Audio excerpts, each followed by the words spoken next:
그리움이 나를 살렸습니다. 배우 박신양의 이야기. 여러분, 혹시 기억하세요? 텔레비전 앞에 앉아서 눈을 떼지 못하고 바라보던 그 배우. 말 한마디 하지 않아도 눈빛 하나로 가슴을 먹먹하게 만들던 그 남자. 1998년 드라마 미스터 크유, 2003년 파리의 연인. 태영아. 그 한마디에 얼마나 많은 분들이 가슴을 쓸어내렸는지 모릅니다. 그 배우가 바로 박신양입니다. 그런데 여러분, 혹시 궁금하지 않으셨나요? 그토록 잘 나가던 배우가 어느 순간부터 화면에서 사라졌다는 걸. 드라마도 영화도 예능도 한동안 박신양이라는 이름이 보이지 않았다는 걸. 사람들은 수군댔습니다. 무슨 일이 있는 건 아닐까? 혹시 어디 아픈 건 아닐까? 그 소문들은 사실이었습니다. 그는 아팠습니다. 허리 수술을 여러 번 받았습니다. 한 번도 아니고 두 번도 아니고 수술대 위에 누울 때마다 이번엔 괜찮아지겠지 했지만 몸은 좀처럼 회복되지 않았습니다. 거기에 갑상선 문제까지 생겼습니다. 배우라는 직업은 온몸으로 하는 일입니다. 목소리로, 표정으로, 걸음걸이로, 손끝 하나하나로 감정을 표현해야 하는 일. 그런데 그 몸이 더 이상 말을 듣지 않았습니다. 배우 박신양 기억하시지요? 파리의 연인에서 태영한 한마디로 전국 여성들의 가슴을 울렸던 그 배우. 그런데 그가 10년 동안 사라졌습니다. 그리고 다시 나타났을 때 그의 손에는 대본이 아닌 붓이 들려 있었습니다. 도대체 그 10년 동안 무슨 일이 있었던 걸까요? 그 이야기의 시작은 뜻밖에도 아주 작은 것이었습니다. 사과가 썩어가고 있었습니다. 먹으면 될 텐데 그는 먹을 수가 없었습니다.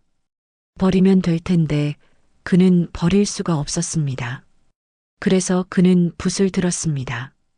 그 사과를 그림으로 남기기 시작했습니다. 1점, 2점, 10점, 20점. 왜 그랬을까요? 그 사과가 누구에게서 온 건지, 어떤 봉투에 담겨 있었는지 알게 되면 여러분도 분명 고개를 끄덕이실 겁니다. 지금부터 그 이야기를 시작하겠습니다. 스스로 몸을 가누지 못할 정도가 되었습니다. 10년이었습니다. 10년 동안 그는 세상 앞에 나오지 못했습니다. 여러분은 10년이라는 시간이 얼마나 긴지 아시지요? 아이가 태어나 초등학교를 졸업하는 시간, 열심히 일하면 작은 집 하나 마련할 수 있는 시간, 좋아하는 나무 한 그루가 제법 울창하게 자라는 시간. 그 10년을 박신양은 병상에서, 집안에서, 세상과 단절된 채로 보냈습니다. 한때는 수백만 명이 그의 눈빛을 기다리던 배우가, 한때는 대본을 받으면 설레어 잠 못 이루던 그가, 이제는 혼자 아주 조용히 하루하루를 버텨내고 있었습니다. 그런데요, 그 긴 어둠 속에서 그를 다시 살린 것이 있었습니다. 그것은 거창한 것이 아니었습니다. 강한 의지도 아니고 누군가의 응원도 아니고 그것은 그저 보고 싶다는 마음이었습니다.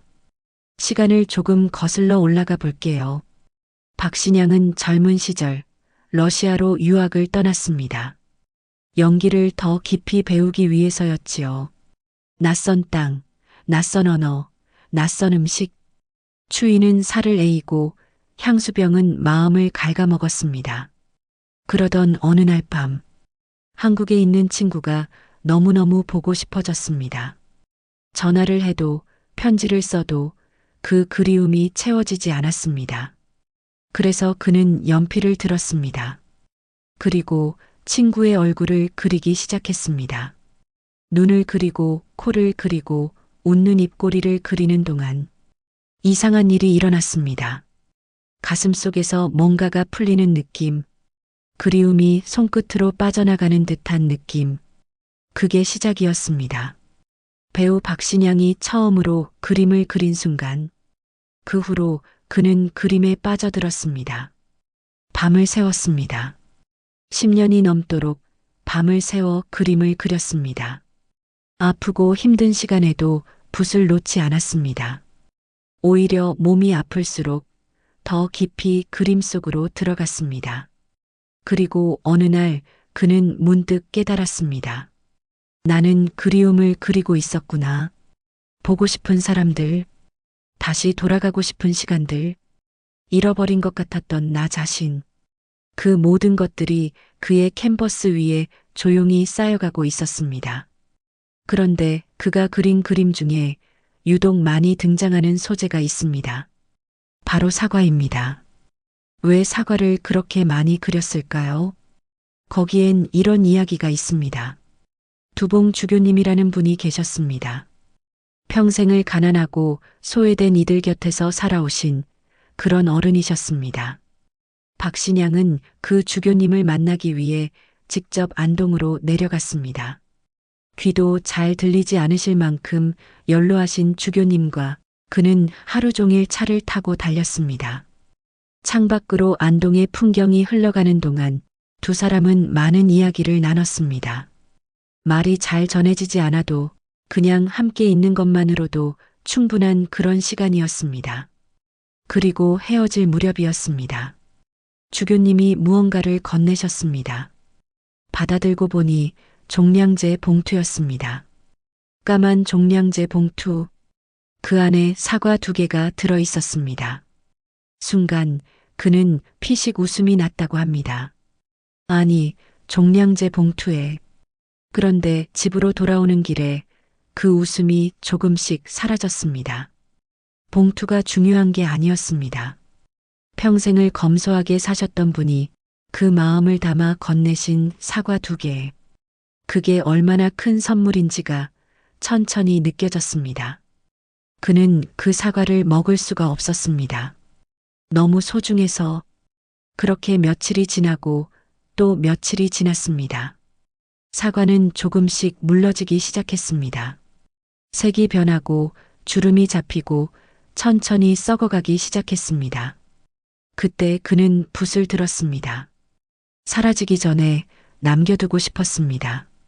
이 마음이, 이 온기가 사라지기 전에. 그렇게 그는 그 사과를 그리고 또 그렸습니다. 두봉 주교님은 작년에 돌아가셨습니다.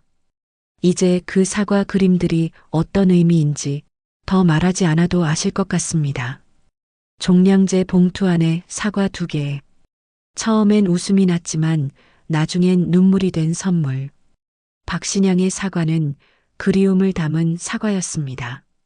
그런데 이 이야기에는 한 가지가 더 있습니다. 그는 강연에서 아주 오래된 기억 하나를 꺼냈습니다. 초등학교 1학년 때의 이야기입니다. 공개 수업 날이었습니다. 선생님이 사과를 그려보라고 했습니다.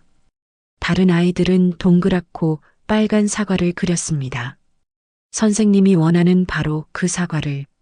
그런데 어린 신양이는 자기 마음대로 그렸습니다. 자기 눈에 보이는 사과를, 자기가 느끼는 사과를. 그러자 선생님이 화를 냈습니다. 부모님들이 다 보는 앞에서 크게 혼이 났습니다. 그 기억이 얼마나 오래 남았을까요? 어른이 되어서도, 배우가 되어서도, 그리고 화가가 되어서도 나는 예술을 제대로 못하는 사람이라는 생각이 마음 한켠에 살고 있었습니다. 하지만 나중에 그는 알게 되었습니다. 그날 어머니가 선생님께 촌지를 드리지 않았다는 것을. 당시엔 그게 너무 원망스러웠을지 모릅니다. 왜 다른 엄마들처럼 하지 않으셨을까? 그런데 지금은 이렇게 생각한다고 합니다. 어머니 덕분에 나는 예술이라는 숙제를 받았습니다. 그 상처가 없었다면 나는 이 질문을 평생 붙들고 살지 않았을지도 모릅니다. 예술이란 무엇인가? 나다운 것이란 무엇인가? 여러분, 살다 보면 억울한 일이 있습니다. 이유도 모르게 혼나는 날이 있습니다. 내가 잘못한 것도 아닌데 상처받는 날이 있습니다. 그때는 그것이 그냥 아픔으로 보입니다. 그런데 시간이 지나고 나면 그 아픔이 사실은 숙제였다는 걸 알게 되는 날이 옵니다. 박신양이 그랬습니다. 지금 그의 손에는 작품이 150점이 넘습니다. 배우가 아닌 화가로서, 무대가 아닌 캔버스 앞에서, 대본이 아닌 붓을 들고 박신양은 다시 살아있습니다. 저는 이 이야기를 들으면서 이런 생각이 들었습니다. 우리 삶에서 그리움이란 단순히 슬픈 감정이 아닐지도 모른다고. 그리움은 내가 소중히 여기는 것이 무엇인지 알려주는 감정입니다. 그리움은 내가 어디서 왔는지, 무엇을 사랑했는지 기억하게 해주는 감정입니다. 그리고 그리움은 때로는 우리를 다시 일으켜 세우는 힘이 되기도 합니다. 박신양에게 그랬던 것처럼 보고 싶은 사람이 있으신가요? 돌아가고 싶은 시간이 있으신가요? 오래전에 접어두었던 꿈이 있으신가요? 그 그리움을 꺼내보세요. 그게 어쩌면 지금의 여러분을 살리는 것일지도 모릅니다. 오늘 이야기 여기까지입니다. 들어주셔서 감사합니다.